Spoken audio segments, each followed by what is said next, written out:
Hello friends, आपका स्वागत है VJN क्लासेस जिसमें आज हम आपको साइंस कराएंगे। साइंस का हम कराएंगे आपको फोर्थ चैप्टर।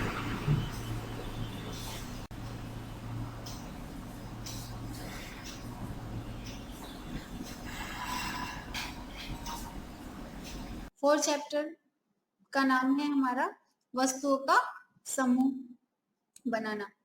वस्तु वस्तु तो आप सभी देखते हैं, हमारे चारों हमारे घर में चारों ओर वस्तुएं नजर आती हैं।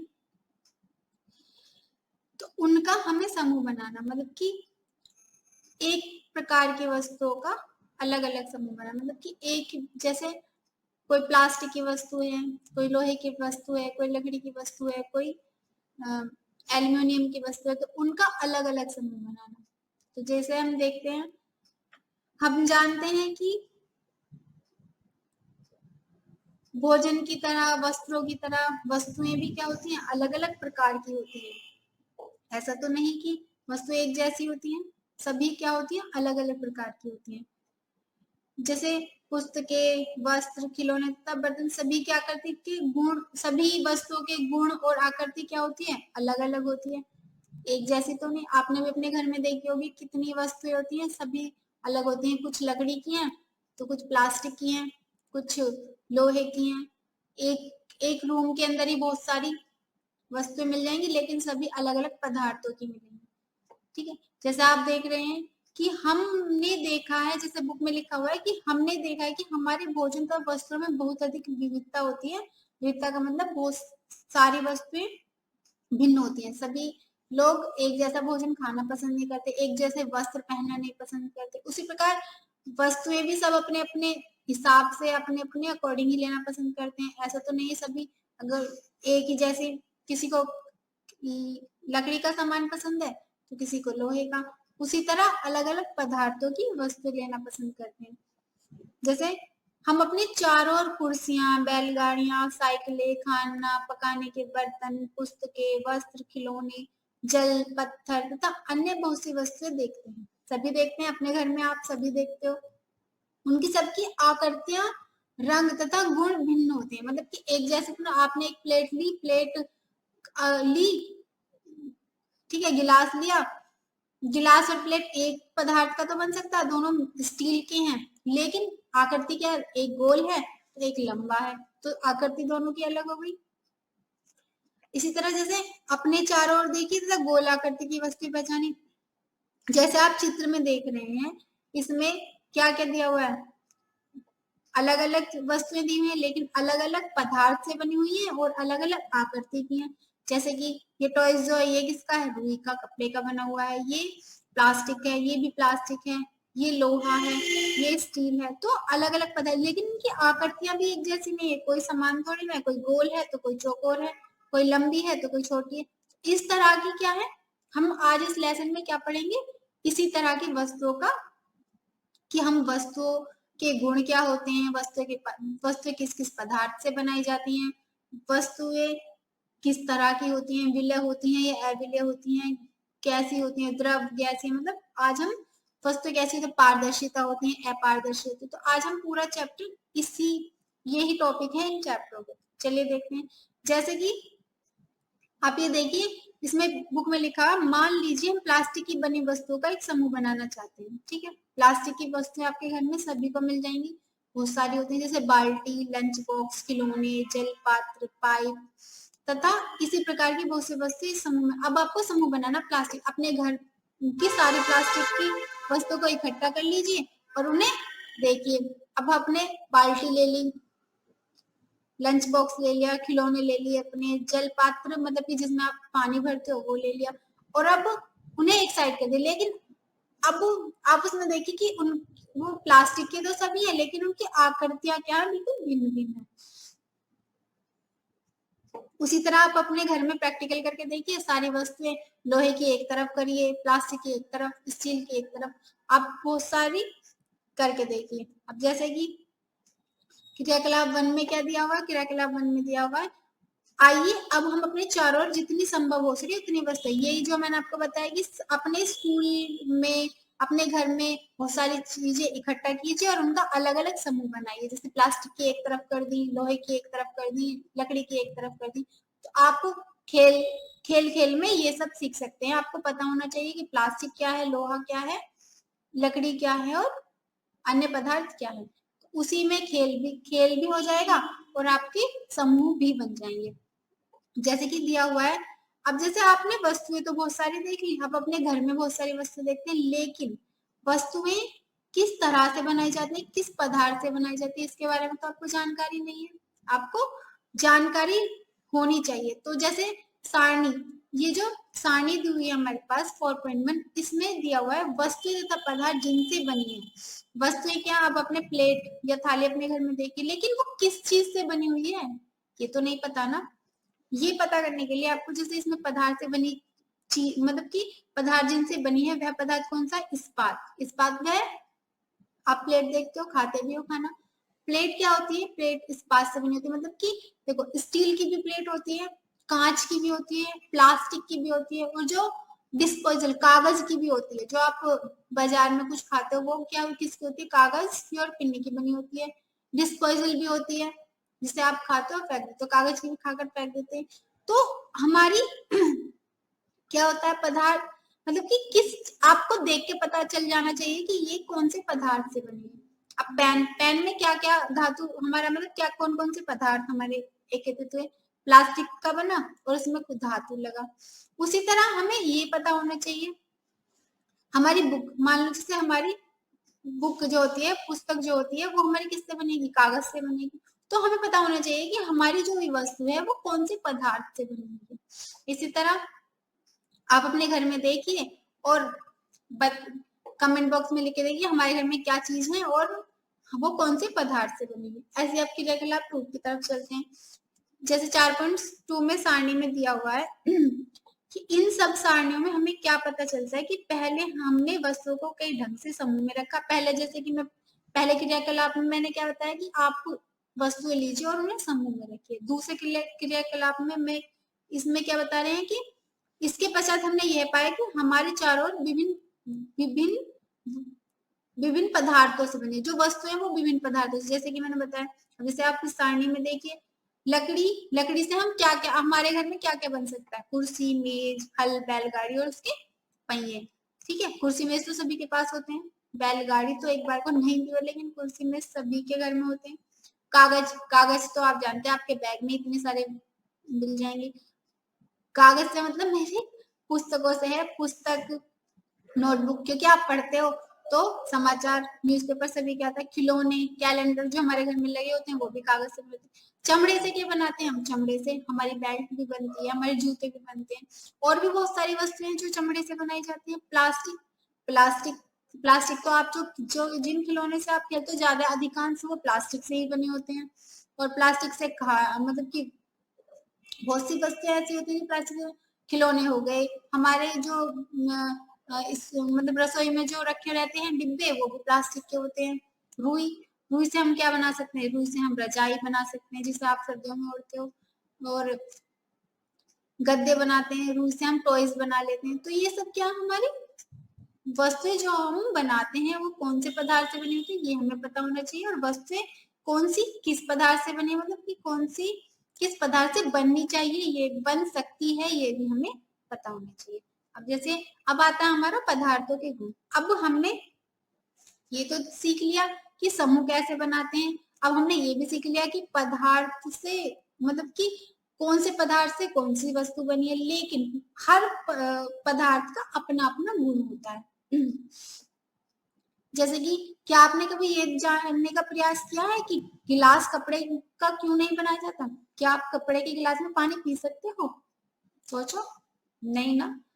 तो जरूरी नहीं कि हम, बहुत सी चीजें ऐसी होती हैं कि हम प्लास्टिक से नहीं, हम जो गैस का, मतलब कि जो आग के आसपास की चीजें होती हैं वो प्लास्टिक की क्यों नहीं बनाते, क्योंकि आपको पता अगर हम उस पे आग लगी, मतलब कि आग उसके आसपास जाएगी तो वो क्या हो जाएगी, पिघल जाएगी। तो बहुत सी वस्तुओं को बनाने के लिए उसके अकॉर्डिंग ही पदार्थ लेना पड़ता है। ऐसा नहीं कि हम चलो गिलास कपड़े का बना लिया, या जो हमारा भगोना है या कुकर है वो प्लास्टिक का बना लिया, नहीं।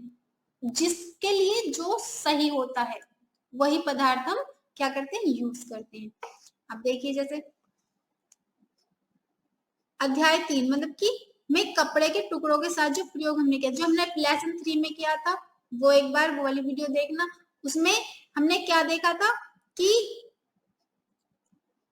आप खुद ही सोचो, अगर हम गिलास कपड़े में कोई पानी भरेंगे, कपड़े के गिलास में पानी भरेंगे, तो क्या उसमें रुक पाएगा? नहीं रुक पाएगा ना।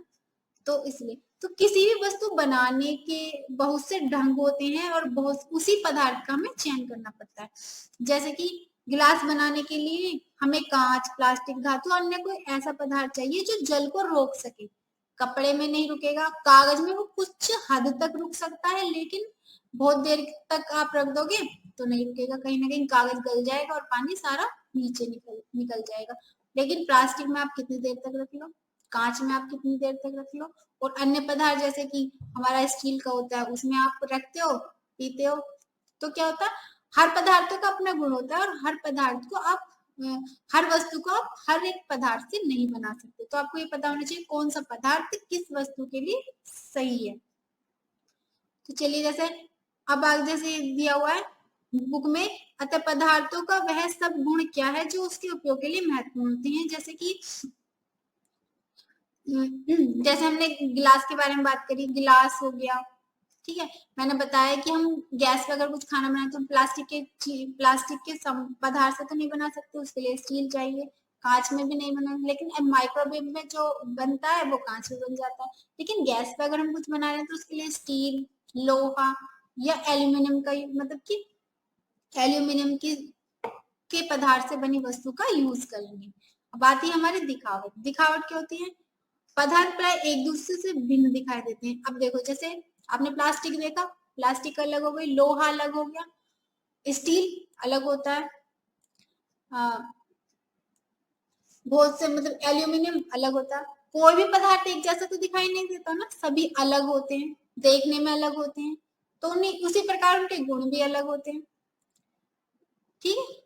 उसके बाद आता है हमारा क्रियाकलाप 3। अब क्रियाकलाप 3 में क्या है हमारा, कुछ ऐसे पदार्थ भी होती हैं जिनमें चमक होती है, ठीक है। फिर धातु होती है, धातु होती है, धातु जैसे कि चमक आप देखते हो आपके घर में बहुत सारी वस्तुएं होंगी जिसमें आप चमक होती है, जैसे तांबा, तांबे का अगर आप गिलास देखो या आपके पास कोई वस्तु है तो आप देखो उसमें अगर उसे साफ कर देते हैं ना बहुत चमक होती है। एल्यूमिनियम हो गया, उसमें बहुत चमक होती है, ठीक है। सोना, सोना जो मम्मी पहनती हैं उसमें बहुत चमक होती है।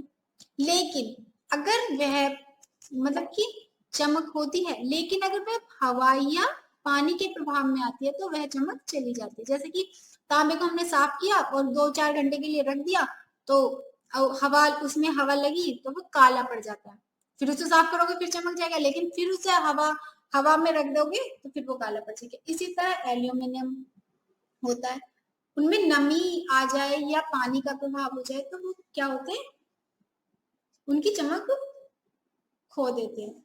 लेकिन अब जैसे कि आपने एल्यूमिनियम देखा ऊपर से तो वो काला काला लगेगा, अपनी चमक खो देगा, लेकिन अगर आप काटोगे ना, जैसे ये चित्र में दिखाई दे रहा है, अगर आप उसे काटोगे बीच में से, ठीक है, तो वो क्या होगा, अंदर से बिल्कुल चमकीला नजर आएगा, जैसे कि हमने नया लिया हो, मतलब कि अंदर से बिल्कुल चमकीला।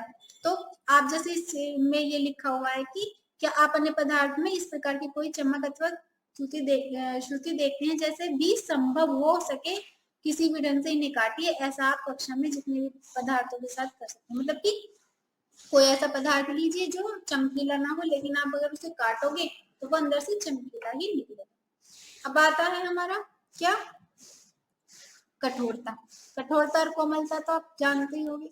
कठोरता क्या होती है, किसी वस्तु को यदि पकड़ने पर वो हार्ड लगे या किसी वस्तु को पकड़ने पर वह कठोर लगे। कठोर से मतलब आपने लकड़ी पकड़ी, अब आप लकड़ी को दबा तो सकते नहीं हो हाथ से, वो क्या होगी हमारी कठोरता। लेकिन अगर किसी वस्तु को पकड़ने पर आप सॉफ्ट महसूस करो, दबा दो अपने हाथों से, तो वो क्या होगी हमारी कोमलता।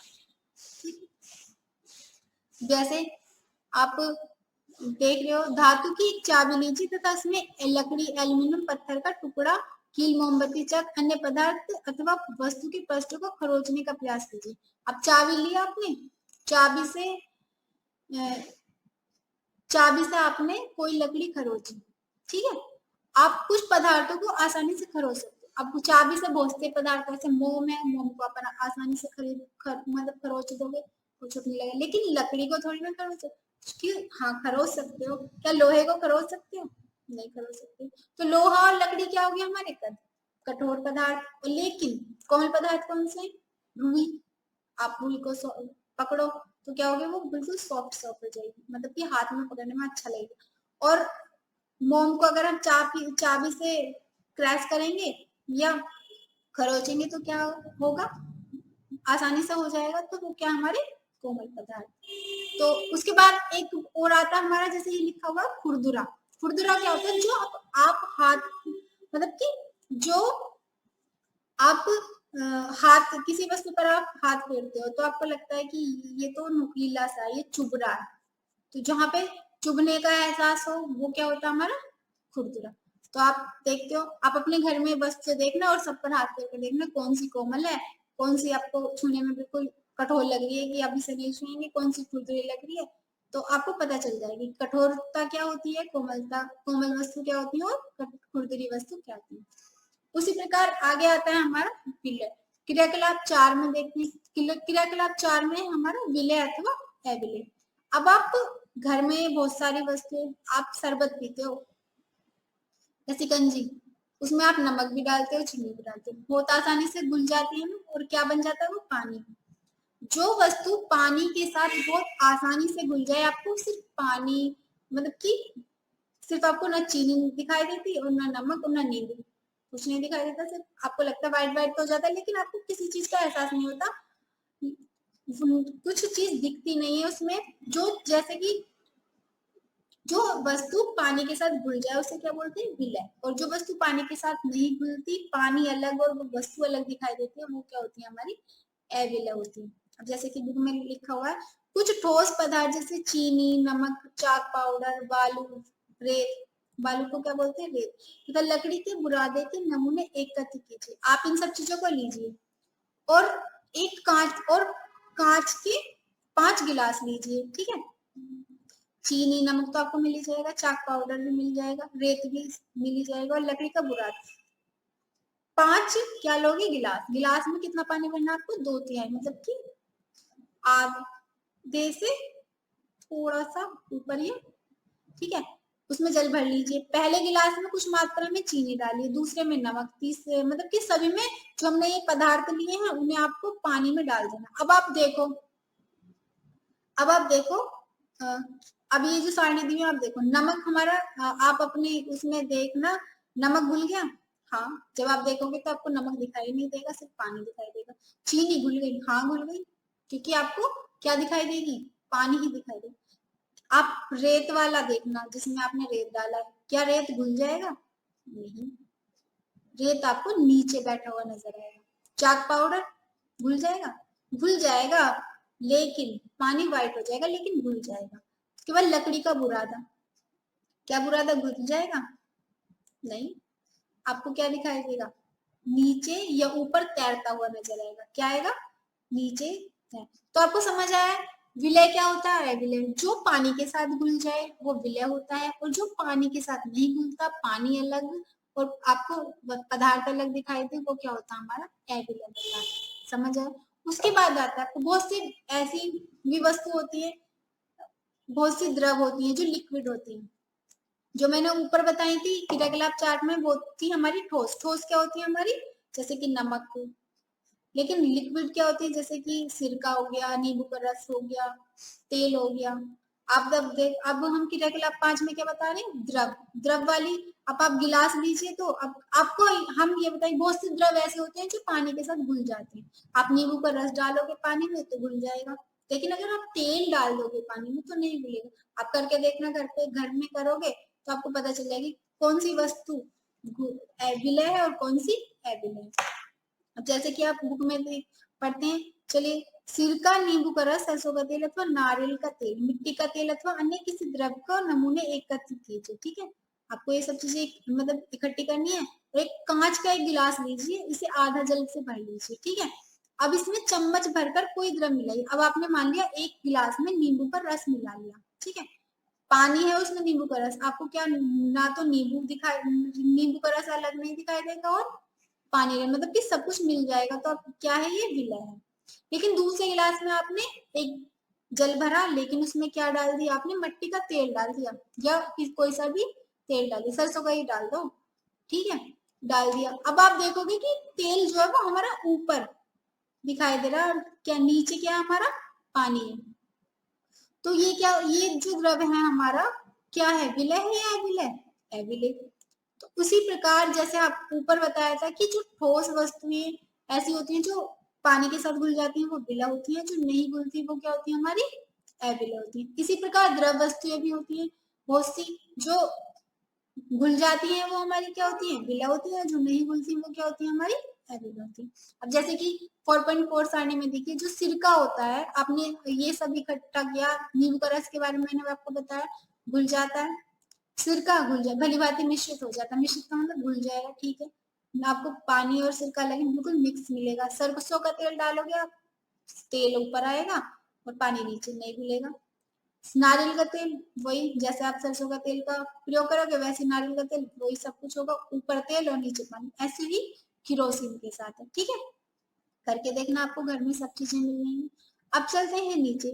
वस्तुएं जल में तैर अथवा डूब सकती है। अब आप देखते हो जब बारिश आती है तो आप नाव चलाते हो, बारिश में पानी में चलाते हो ना सभी, तो आप देखते हो कि जो हमारी नाव होती है कागज की बनी होती है, बहुत हल्की सी, लेकिन अब जब चलाते हो उसे बनाकर पानी में, वो तैरती हुई चली जाती है, डूबती थोड़ी ना। डूबती कब है वो, जब उसके अंदर पानी भर जाता है, जब वो भारी हो जाती है। तो वस्तुएं कब तैरती हैं, जब हमारी वस्तु हल्की होती है तो वो पानी के ऊपर तैर जाती है, लेकिन जब वस्तु भारी हो जाती है तो वो क्या होती है, पानी के अंदर डूब जाती है। जैसे कि आप इस चित्र में देख लो। ठीक है, इस चित्र में आप हमें इसमें जल में डूबती तैरती वस्तु, जैसे कि ये देखा, इसमें क्या दिया हुआ है, इसमें पानी भरा हुआ है, पानी में ऊपर जो ये सब्जियां हैं बहुत हल्की होती हैं, आप भी धोते हो। ठीक है, कोरोना में सबने सब्जियां ही धोई होंगी। तो उसमें क्या है, आपने देखा होगा सारी सब्जियां हमारी ऊपर आ जाती हैं क्योंकि वो सब्जियां हल्की होती है, लेकिन इसमें चाबी पड़ी हुई है, वो भारी होती है, तो वो क्या होगा, हमारी डूब गई। चलिए अब बुक का पढ़ लेते हैं। जैसे किसी तालाब, जैसे ये लिखा हुआ है, किसी तालाब की सतह पर गिरी सूखी पत्तियां एवं कंकड़ जो आप इसी तालाब में फेंक देते हैं। ठीक है, कोई तालाब है उसमें आप कंकड़ और पत्तियां फेंकते हैं। आप देखते हो कि कंकड़ जो आप इस तालाब में फेंक देते हैं, शहद की बूंदें जिन्हें आप गिलास में जल डालते हैं।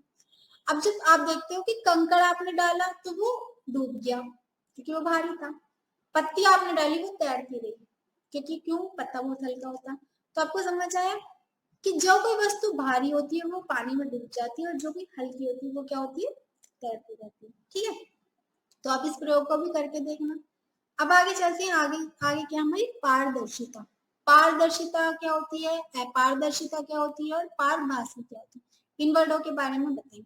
पारदर्शिता वो होती है जो जिसके हम आर पार देख सकते हैं, जिन पदार्थों अथवा सामग्री से होकर वस्तुओं को देखा जा सकता है। मतलब कि आपने देखा होगा रसोई में डिब्बे रखे होते हैं प्लास्टिक के या कांच के, आप उसमें दूर से देख के बता दे सकते हो कि इसमें नमक है, इसमें चीनी है, और इसमें दाल है, या इसमें कुछ है।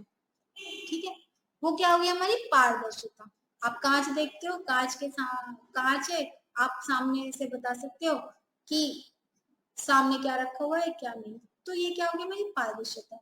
आप मिठाई की दुकान पे जाते हो, मिठाई में एक वो कंटेनर रखा होता है, उसमें मिठाई आराम से बता दो कि ये वाली मिठाई चाहिए हमें, तो क्या है हमारी पारदर्शिता।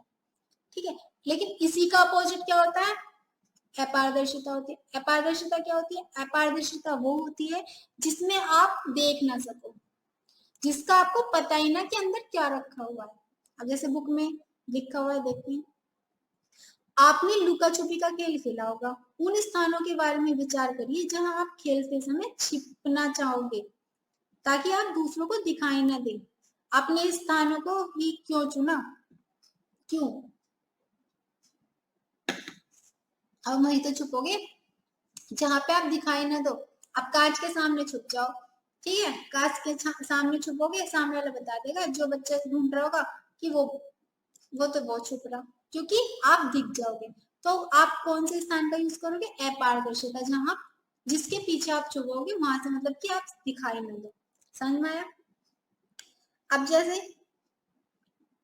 इसमें लिखा हुआ है कि क्या आपने कभी शीशे की खिड़की के पीछे छुपने का प्रयास किया है? नहीं किया होगा, स्पष्ट रूप से नहीं, क्योंकि ऐसा करने पर आपको मित्र शीशे में देखकर आपको पता लगा लेगा कि कहाँ पे छुपे हुए उन पदार्थ अथवा सामग्री जिनसे होकर वस्तु को देखा जा सकता है। मैंने जैसे बताया, आप अगर किसी वस्तु के आर पार देख सकते हो तो वो क्या होगी? हमारी पारदर्शिता। इसी तरह अपारदर्शी के बारे में मैंने बताया। अब देखते हैं बुक में क्या लिखा है। जैसे कि इनके विपरीत कुछ ऐसे पदार्थ होते हैं जिन्हें होकर आप वस्तु में नहीं देख सकते। इन पदार्थों को अपारदर्शी, जैसे कि मैंने बताया था, आप ये नहीं बता सकते कि बंद लकड़ी के बक्से में क्या रखा हुआ है। बता सकते हो? नहीं बता सकते। गत्ते के डिब्बे में क्या रखा हुआ, ये भी नहीं बता सकते। भीतर, भीतर का मतलब अंदर क्या रखा हुआ, ये नहीं बता सकते। ठीक है, तो हमारी पारदर्शी के उदाहरण कौन कौन से हो सकते हैं? कांच हो सकता है, वायु हो सकती है, हवा चलती रहेगी, आप बता फिर भी देख सकते हो। ठीक है, जल भी हो सकता है, जल भी आप अगर साफ जल है बिल्कुल तो आपको दिख जाएगा कि अंदर क्या पड़ा हुआ है। ठीक है, लेकिन अपारदर्शी के कौन कौन से होंगे? लकड़ी होगी, गत्ता होगा, धातु अपारदर्शी के उदाहरण। ठीक है, आप अपने घर में देखिएगा कौन सी पारदर्शी है और कौन सी अपारदर्शी है। अब चलते हैं क्रियाकलाप 6 में। अब पारदर्शी आपको पता चल गया, अपारदर्शी आपको पता चल गया। अब एक वर्ड होता है पारभासी। पारभासी क्या होता है? पारभासी वो होता है, जैसे क्रियाकलाप 6 में, कागज की एक सीट लीजिए, इसमें इससे होकर किसी प्रतीक बल्ब को देखिए। अब कागज की एक सीट ली, कागज, अब उस कागज को आप अपनी आंखों के सामने रखिए और उसे बल्ब को देखिए। आपको रोशनी दिखाई देगी, लेकिन स्पष्ट रूप से नहीं दिखाई देगी। क्या दिख जाएगी? नहीं, थोड़ी थोड़ी दिखाई देगी।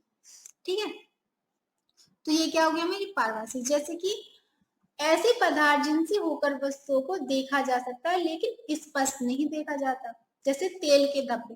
जैसे कि आप एक कागज लीजिए, उसमें तेल का धब्बा लगा दीजिए, अब आप उसमें देखिए, आर पार देखने की कोशिश करोगे तो कुछ कुछ दिखाई देगा, लेकिन जैसे पारदर्शी में दिखाई देता बिल्कुल स्पष्ट ऐसे नहीं दिखाई देगा। तो वो क्या होता है? हमारा पारभासी वर्ड। ठीक है, उसी अब जैसे कि ये चित्र दिया हुआ, क्या एक टॉर्च है, टॉर्च के ऊपर हाथ रख दिया, हाथ के ऊपर रोशनी निकल रही है, तो ये हमारा पारभासी का उदाहरण है, लेकिन रोशनी बिल्कुल स्पष्ट नहीं निकल रही है। अगर हाथ हटाएंगे तो बहुत ज्यादा चमकेगी, लेकिन बहुत कमी से निकल रही है, इतनी स्पष्ट नहीं। जैसे टॉर्च की रोशनी है उसके आधार पर नहीं निकल रही, बिल्कुल हल्की हल्की से निकल रही है, तो ये क्या हमारा पारदर्शी, पारभासी, सॉरी। अब चलिए, इसी प्रकार आप अपने घर में देखिए जिन वर्डों का हमने यूज किया है, आप देखिए अपने घर में इन वस्तुओं का समूह बनाइए। समूह क्या बनाएंगे? जैसे कि कौन सी वस्तु है, कौन सी कटोर है, कौन सी अविलय है, कौन सी विलय है। ठीक है, समूह बनाइए और देखिए कौन सी पारदर्शी है, कौन सी अपारदर्शी है, पारभासी है। तो आप, हाँ, इस लेसन के द्वारा अपने घर की वस्तुओं को भी जान जाएंगे और अच्छे से आप सीख भी पाएंगे। अब देखते हैं हमने इस लेसन में कौन से प्रमुख शब्द। कठोर पढ़ा, कठोर का आपको पता ही है कौन सी होती है, जिसे पकड़ने में आपको जो आसानी से दब ना सके, वो क्या होती है? हमारी कठोर। एविले कौन सी होती है? एविले जो पानी में नहीं घुलती है। चमकीला, चमकीला मैंने बताया आपको, चमकीला जिस जो मतलब ये चमकता है, जैसे कि हमारा तांबा हो गया, सोना हो गया या एल्यूमिनियम हो गया। पदार्थ, जिस पदार्थ से हमारी वस्तुएं बनती है, प्लास्टिक भी हो सकती है, लोहा भी हो सकता है, और मतलब बहुत सारी वस्तुएं, लकड़ी भी हो सकती है। तो वो क्या हमारी धातु क्या होती है? धातु हमारी सोना होती है, चांदी होती है, तांबा, पीतल, ये सब क्या हमारी धातुएं होती है। अपारदर्शी क्या होती है? अपारदर्शी मैंने जैसे आपको बताया कि आप छुपने के लिए अपारदर्शी वस्तु का ही तो यूज करोगे, ना कि पारदर्शी का, वरना आपको आपका मित्र ढूंढ लेगा। खुरदुरा, जिसे हाथ फेरने पर आपको चुभने का एहसास हो। विलय, जो पानी में घुल जाती है। पारभासी जिसे आप देख तो सको आर पार, लेकिन क्या स्पष्ट रूप से नहीं देख पाओ। पारदर्शी कौन सी होती है? पारदर्शी वो होती है जिसमें आप स्पष्ट रूप से देखते हैं। तो आप इन सारे वर्डों का यूज करना और इसके बारे में अपने घर में